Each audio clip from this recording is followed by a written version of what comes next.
প্রধানমন্ত্রীর দায়িত্ব থেকে পদত্যাগ করে দেশ ছেড়েছেন শেখ হাসিনা। আজ ৫ আগস্ট পদত্যাগ করে ছোট বোন শেখ রেহানাকে নিয়ে হেলিকপ্টার যোগে দেশ ছাড়েন তিনি। আজ আওয়ামী লীগের কোন শালাকে বাইরে বাড়াতে দেবো না। শালারা এতদিন খুব চালাচ্ছে, চল আজ এক শালা বাইরে বাড়াতে দেবো না, যা পাবো তাকে পুরস্কার দেবো। ছাত্র রাজা আন্দোলন শুরু করেছে, হাসিনা যদি পলায় আমার তো আর বাড়ি থাকা হবি না। এই তো শালা তুষার, তুষার মারা আবার কি মারা। আল্লাহ জানে আজ কপালে কি আছে আমার। এই তো শালা পাই গেছি, এই শালাই আইসে আই শালা শালা তোর জননী এটা বিদেশ পালাইছে দিগাই, তোর জননী বিদেশ পালাইছে। আর এই দা আমি ভুলাইছি ভাই, আর জীবনে ভাই আমি করব না ভাই। 17 খান বছর জ্বালাইছি, 17 খান বছর তোর তো আমার ঘরে ফাট না মারলে মাথার ভিতর কাজ করছে না। এই শালা যখন ক্ষমতায় ছিল শালা কিভাবে জ্বালাইছিস, রাইতে শুই থাকি আর তোর পুলিশ দুলা ভাই ফুরুস করে এসে বারথিন ধরে যায়। ও শালা এখন তোমার সেই পুলিশ দুলা ভাই কই শালা? আমি কিছু জানি না ভাই, আপনাকে আমি কথা দিচ্ছি আজকের পর থেকে আমি কোনোদিন আমিল খাবো না। তাও আমাকে জানে মারেন না ভাই। জানে মারবে না, 17 বছর কত মানুষের জ্বালাইছিস, কত ছাত্রকে একদম ফুটুস করে দিছিস। ধর হালকা ধরে রাখ। এই তুই আমার ছাত্র ভাইরা যেভাবে শহীদ করেছিস আজ তুই শহীদ হতে প্রস্তুত হ শালা। গুলি বাড়াচ্ছে না কারণ কি? আপনার রাগের মাথায় পিস্তল লাইছেন, গুলি তো আনেন। আরে গুলি নাই তো কি হয়েছে?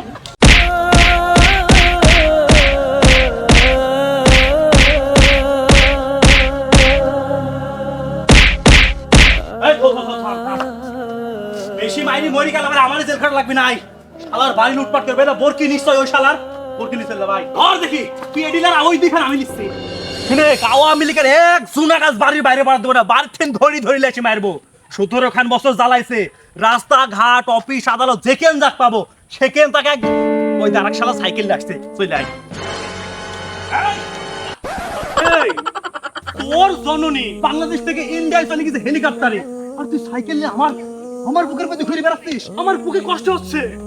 এই শালারা 17 বছর ধরে জ্বালাইছে, আর আজ আমার বুকের প্রতি সাইকেলই চলে যাচ্ছে। তোর জননী তো বাইরে বাংলাদেশে, তোর জননী ইন্ডিয়া, আর তুই বাংলাদেশে কি করছিস শালা? সাইকেল চল। আমার এই কষ্ট সহ্য হচ্ছে না, আমার তরলে। আলিফ, শেখ হাসিনা চলে যাওয়ার পর বিএনপির লোক তো ভালো থাকতে দিল না। বিএনপির লোক আমার বাড়িতে এসে অনেক মারধর করেছে। আমি মরার ভান না করলে আমাকে তো মাইরি ফেল দিত।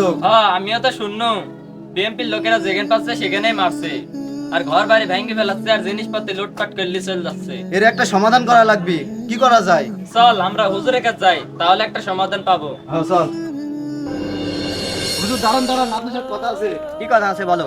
শেখ হাসিনা তো বিদেশে পলাইছে, আর আমার ঘর বাড়ি ভেঙে ফেলাচ্ছে বিএমপির লোকেরা, যেখানে পাচ্ছে ওখানে মারধর করছে। হ্যাঁ হুজুর, আমাকে এমন মারিছে, আমি মরার অভিনয় না করলে আমাকে মারি ফেল দিত। এর একটা ভিত করেন। আচ্ছা, মূলত আমাদের এলাকায় এটা করছে কারা?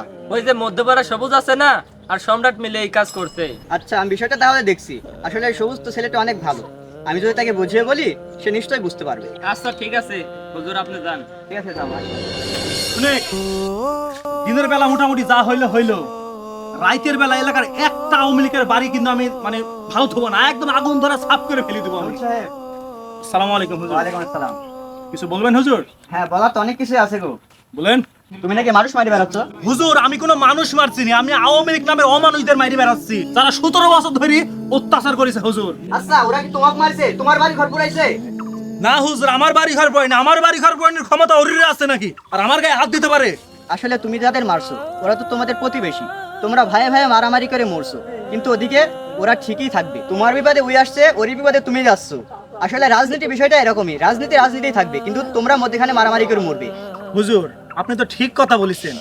আসলে আমি তুষার এক মারছি, সুহান এক মারছি, আলিফ এক মারছি, এরা তো কোনোদিন আমার গায়ে হাত তুলিনি, কিংবা আমার বাড়িতে আগুনও দিনি, এমনকি কোনোদিন খারাপ ব্যবহারও করিনি।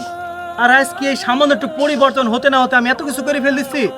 আসলে প্রত্যেকটা দেশে রাজনীতি থাকবে, কিন্তু এটা যদি আমরা এলাকার ভেতরে এসে ঝামেলা করি, আসলে তো আমি আমার নিজের ভাইকে তো মারছি। হুজুর এই যে হুজুর সবকিছু ফেলে দিন হুজুর, আপনি আজ আমার চোখ খুলে দিচ্ছেন হুজুর। যা করেছি আমি ওদের কাছে মাপ চাই নেবো হুজুর, আর আপনার কাছে মাপ চাচ্ছি, আপনি ওদের একটু বুঝাইন হুজুর। আমি এই ভুল গেলা আর কোনোদিন আমি করবো না। আসলে আমি তো আমার নিজের ক্ষতি নিজে করছি, আমার প্রতিবেশীকে আমি নিজেকে হাত তুলছি। হুজুর আপনাকে অসংখ্য ধন্যবাদ হুজুর, আপনি খুবই ভালো কাজ করলেন। ধন্যবাদ হুজুর। আসসালামু আলাইকুম।